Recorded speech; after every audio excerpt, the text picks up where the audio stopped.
அல்ஹம்துலில்லாஹி ரப்பில் ஆலமீன் வஸ்ஸலாத்து வஸ்ஸலாமு அலா ரசூலில்லாஹி வ ஆலிஹி வ ஸஹ்பிஹி அஜ்மாயின் வமன் தபிஅஹு வ தாஅஹு பித்தீனி இலா யௌமித்தீன்.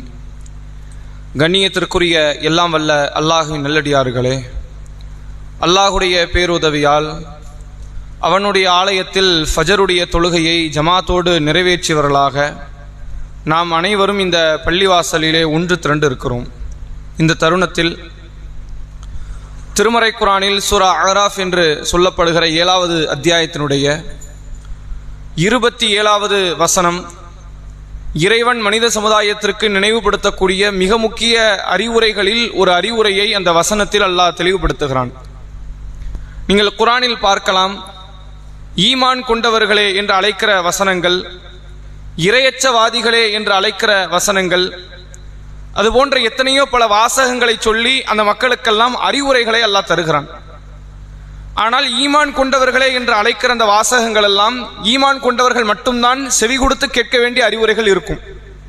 அது காஃபிர்களுக்கு பயன் தர போறதும் கிடையாது, காஃபிர்கள் அந்த அறிவுரையை ஏற்றுக்கொள்ள வேண்டிய அவசியமும் கிடையாது. அப்படி ஒவ்வொரு சாராரை அல்லாஹ் அழைக்கிறான் என்றால் அந்த அழைப்பினுடைய அவசியம் மிக முக்கியமானது என்று அர்த்தம். அதுபோன்று நீங்கள் திருக்குரானில் குறிப்பாக சூரா அராஃபிலே பார்க்கலாம், யா அய்யுஹன்னாஸ் என்ற வார்த்தைகளும் யா பனி ஆதம் என்ற வார்த்தையை அல்லாஹ் அதிகமாக பயன்படுத்துகிறான். மனித குலத்தவர்களே, ஆதமுடைய மக்களே, இந்த வார்த்தையினுடைய அளவுகளை நீங்கள் பாருங்கள். அனைத்து மக்களும் கேட்டாக வேண்டிய அவசியமான அறிவுரையும் எச்சரிக்கையும் இதில் இருக்கிறது. நீங்கள் கேட்க தவறிவிட்டால் இதனுடைய விளைவுகளை, இதனுடைய பாதிப்புகளை நீங்கள் கண்டிப்பாக அனுபவிப்பீர்கள் என்பதையும் அல்லாஹ் அந்த வாசகத்தின் அமைப்பிலேயே அல்லாஹ் அமைத்திருக்கிறான். அப்படி ஒரு வாசகம் தான் 7வது அத்தியாயம் 27வது வசனத்தில் அல்லாஹ் சொல்லுகிறான், யா பனி ஆதம், ஆதமுடைய மக்களே, லா யஃப்தினன்னக்கும் ஷைத்தான் கமா அஹ்ரஜ அபவைக்கும் மினல் ஜன்னா, உங்களுடைய பெற்றோர்களை ஷைத்தான் எப்படி குழப்பினானோ அப்படி அவன் உங்களை குழப்பி விட வேண்டாம். சொர்க்கத்தில் இருந்து ஷைத்தான் உங்கள் பெற்றோர்களை எப்படி வெளியேற்றினானோ அப்படி அவன் உங்களை வெளியேற்றி விட வேண்டாம்.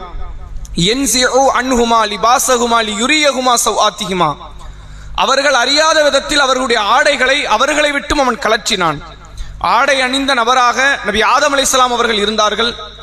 ஆடை அணிந்த நபராக ஹவ்வா அலைஹிஸ்ஸலாம் அவர்கள் இருந்தார்கள்.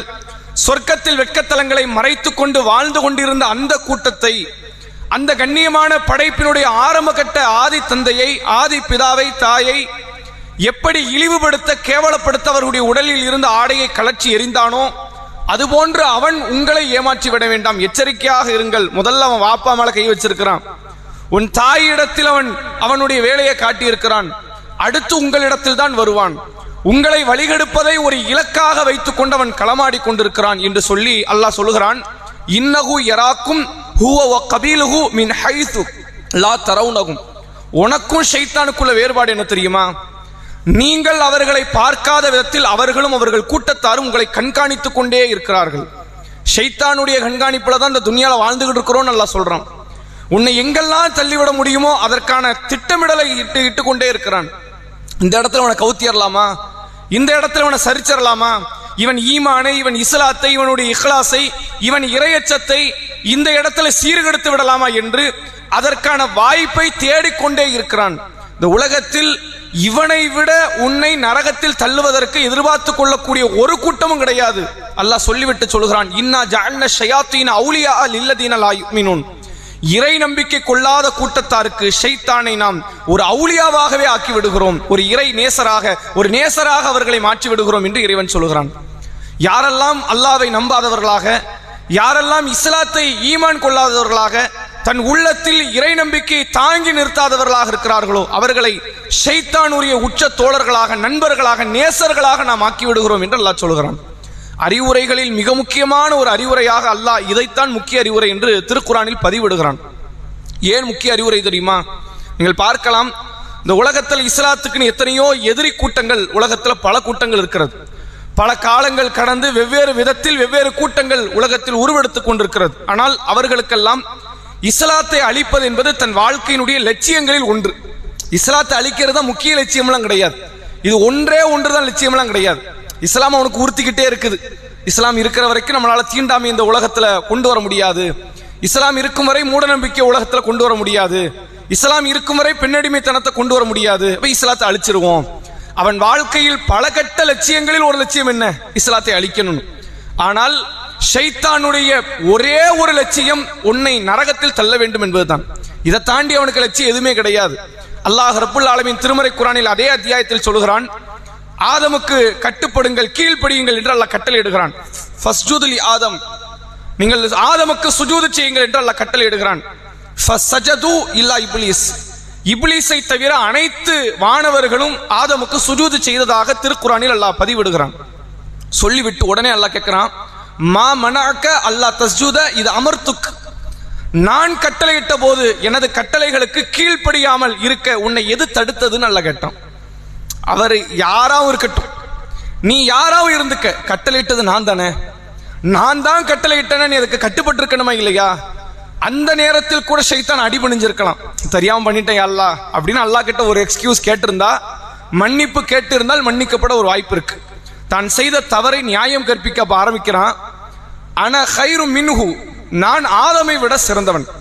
ஹலக்தனி மின்னார் வ ஹலக்தஹு மின் தீன், என்னை நீ நெருப்பால் படைத்தாய், அவரை நீ களிமண்ணால் படைத்தாய். யாரு சிறந்தவன்? நான் சிறந்தவன் இல்லையா என்று அல்லாஹ்விடத்தில் தான் செய்த தவறுக்கு வியாக்கியானம் பேச ஆரம்பிச்சான். உடனே அல்லாஹ் சொன்னா, ஃபஹபித் மின்ஹா ஃபமா யகூனு லக அன் ததகப்பர ஃபீஹா ஃபஹ்ருஜ் இன்னக மினஸ் ஸாபிரின். அல்லாஹ் சொல்கிறான், இந்த இடத்தை விட்டு நீ வெளியேறிரு, பெருமை அடிப்பது உனக்கு தகாது, இனிமேல் இந்த இடத்துக்குள் நீ வரக்கூடாது என்று சொல்லும் பொழுது அந்த நேரத்தில் கூட அவனுடைய உள்ளத்துல எது உறுத்தல, நம்மள அல்லாஹ் தண்டிக்க போறான், நாம கண்ணியமான சபையை விட்டு வெளியே போறோம், இனிமேல் இழிவடைந்தவனாக மாறிவிடுவோம், இந்த சிந்தனைலாம் அவனுக்கு வரவே இல்லை. நம்மள அல்லாஹ் நரகத்துல போட போறானே, நம்ம நிரந்தரமான ஒரு பெரும் வேதனைக்குரியவர்களாக நம்ம மாற போறோமே, நம்ம என்னதான் கெஞ்சினாலும் கூத்தாடினாலும் அல்லாஹ்விடத்தில் தலைகீழ நின்னாலும் இனிமேல் தப்பிக்க முடியாத இந்த சிந்தனை வரல. அப்போ கூட அவன் என்ன தெரியுமா கேட்டான், அந்திரினி இலா யௌமி யுபஅஸூன், திருப்பி எழுப்பப்படுகிற நாள் வரை எனக்கு ஒரு வாய்ப்பு தான். அவனுக்கு எவ்வளவு கோபம் இருக்கும் பாருங்க ஆதம் நபி மேல. இறைவன் கொடுத்த கண்ணியமான இடத்தை விட்டு விலகிட்டான், மன்னிப்பு கேட்பதற்கான வாய்ப்பு இருந்தும் அந்த வாய்ப்பை தட்டி விட்டுட்டான். கடைசியாக இந்த ஒரு முறையாவது லாஸ்ட் ஏதாவது தன்னுடைய நரகத்தை நினைத்து வருத்தப்படணும்ல, அந்த நேரத்தில் கூட கேட்கிறான், அந்திரினி இலா யௌமி யுபஅஸூன், திருப்பி எழுப்பப்படுகிற நாள் வரை எனக்கு ஒரு வாய்ப்பு தரியா? இதே ஆதமையும் இந்த ஆதமுடைய கூட்டத்தை நான் வழி எடுத்து காட்டுறேங்கிறான். அல்லாஹ் உடனே சொல்றான், இன்னக்க மினல் முந்தரின், வாய்ப்பு உனக்கு கொடுத்துட்டேங்கிறான். அல்லாஹ் தொடர்ச்சியாக சொல்கிறான் அந்த ஷைத்தான் சொன்னதாக, ஃபபிமா அகுவைத்தனி லஅகூன, நான் இந்த ஆதமுக்கு முன்னாலும் பின்னாலும் வலப்புறமும் இடப்புறமும் அமர்ந்து கொண்டு இவனை வழிகெடுப்பேன். இவர்களில் அதிகமானவர்களை இறைவா நீ நன்றி உள்ள அடியார்களாக நீ பார்க்க மாட்டாய். அவனுக்கு இருக்கிற பெரிய இலக்கு இதுதான், நான் நரகம் போயிருவேன், என்ன நம்பி வர ஷைத்தான்ல நரகம் போயிரும். அந்த நரகம் 1 ஆண்டு 100 ஆண்டு 1000 ஆண்டு 1 கோடி ஆண்டோடு நிறைவடைய போறது கிடையாது. மௌத்தாகாத இறைவன் மௌத்தாகாத ஒரு வாழ்க்கை நரகத்தை நமக்கு தரப்போறான். இதை பத்தின துளி அளவு கவலை இல்லாமல் என்றைக்கு ஆதம் நபியை வழிகெடுப்பதற்கு அவன் ஆரம்பித்தானோ இன்னைக்கு வரைக்கும் அந்த தன்னுடைய செயல் திட்டத்திலிருந்து மாறாமல் இருக்கிறான்னா, இவனை விட மிக மிஞ்சிய ஒரு எதிரி மனித குலத்துக்கு வேற யாரும் கிடையாது. வேற யாரையும் நமக்கு அர்ப்பணம் பண்ண வேண்டியது கிடையாது. ஒட்டுமொத்த உலகமே சேர்ந்து நின்றாலும் சரி இது போன்ற ஒரு வலிமையான ஒரு எதிரியை பார்க்க முடியாது. அதனால தான் அல்லாஹ் திருக்குர்ஆனிலே பல இடத்தில் சொல்கிறான், இன்ன ஷைத்தான லக்கும் அதுவு முபீன், ஷைத்தான் இருக்கிறானே அவன் உங்களுக்கு பகிரங்க எதிரி, ஒரு காலத்தில் அவனுக்கு நண்பனாக மாட்டான். இந்த ஒரே ஒரு முறை இந்த ஷைத்தான் இந்த ஒரு மனிதனை மட்டும் விட்டுருவோமே அவன் நினைக்கவே மாட்டான். ஷைத்தானுடைய இலக்கு உங்களை இழிவுபடுத்தி கேவலப்படுத்தி ஜின்களாகிய ஷைத்தான்களாகிய எங்களை விட மனிதர்கள் இழிவானவர்கள் என்பதை நிரூபித்து அவன் நரகத்தை தள்ளணும். இதான் அவனுடைய நோக்கம். ஆதம் நபியை வேற ஏதாவது காரியத்தை செய்ய வைக்கலாம்ல, ஒரு பழத்தை நெருங்க வைத்து நிர்வாணப்படுத்தி, எந்த இறைவன் ஆதம் அலைஹிஸ்ஸலாமை ஷைத்தானை விட உயர்ந்த படைப்பு என்று சொன்னானோ அதே இறைவனுடைய கடும் கோபத்திற்குரியவர்களாக ஆதம் நபி அல்லாஹ் ஷைத்தான் ஆக்க நினைத்தான். அப்ப அவனுடைய நோக்கம் எல்லாம் இழிவுபடுத்துவது, வெக்க கேட்ட காரியங்களை செய்ய வைப்பது, இறைவனுக்கு நன்றி கெட்டவர்களாக நம்மை மாற வைப்பது. இது போன்ற இலக்கை மட்டுமே தன் வாழ்நாளினுடைய ஒரே லட்சியமாக ஏற்று நடைபோட்டுக் கொண்டிருக்கக்கூடிய அந்த ஷைத்தானை விட்டும் நாம் அதிகமாக பாதுகாவலோடு இருக்க வேண்டும். அல்லாஹ்விடத்திலே பாதுகாப்பு தேடக்கூடிய இடத்தில் இருக்க வேண்டும். அதில் அல்லாஹ் நினைவுபடுத்துகிற ஒரே வார்த்தை என்ன தெரியுமா? இன்னஹு யராக்கும் ஹுவ வ கபீலுஹு மின் ஹைஸு லா தரவுனஹும். ஷைத்தான் உங்களை பார்க்கறான், நீங்கள் அவனை பார்க்காத விதத்தில் இருக்கிறான். நம்ம எதிரி நம்ம கண்ணு முன்னாடி தெரிஞ்சிட்டான்னு நீங்க போய் அடிச்சிடலான்னு தோணும், திட்டலாம், அவனுக்கு எதிராக நாம சூழ்ச்சி செய்யலாம். இங்க பிரச்சனை என்ன தெரியுமா? எதிரி சாகர வரை உங்க கண்ணுக்கு தெரியவே மாட்டான். இதான் பெரிய பிரச்சனை. அவன் கண்ணுக்கு தெரியவே மாட்டான், பக்கத்திலே தான் இருப்பான். அவன் உங்களை எப்படியெல்லாம் வழிகெடுக்கலாம் என்பதற்கான திட்டமிடலோடு வாழ்ந்து கொண்டிருக்கிறான். நீங்கள் மிக சுதாரிப்போடு இருந்து கொள்ளுங்கள். இதுல நீங்க தவறு இழைத்து விட்டால் அல்லாஹ் ஷைத்தானுக்கு சொன்ன வார்த்தை தான், உன்னை பின்பற்றக்கூடிய அனைவரையும் வைத்து நரகத்தை நாம் நிரப்புவோம் என்று அல்லாஹ் சொன்னான். இறைவனுடைய வாக்குறுதி ஒரு காலமும் பொய்யாக போறது கிடையாது. ஷைத்தானை விட்டு விலகி அல்லாஹ்விடத்தில் அதிகமாக பாதுகாப்பு தேடி வாழக்கூடிய மக்களாக நாம் வாழ்ந்து மரணிப்போம். இன்றைய நாள் வெள்ளிக்கிழமை என்ற நாட்களில் சிறந்த நாள். அல்லாஹ்வுடைய தூதர் மீது அதிகமாக ஸலவாத்தை ஓதிக்கொள்ளுங்கள். வாஹிரு தஅவானா அல்ஹம்துலில்லாஹி ரப்பில் ஆலமீன். அஸ்ஸலாமு அலைக்கும் வரஹ்மத்துல்லாஹி வபரகாத்துஹு.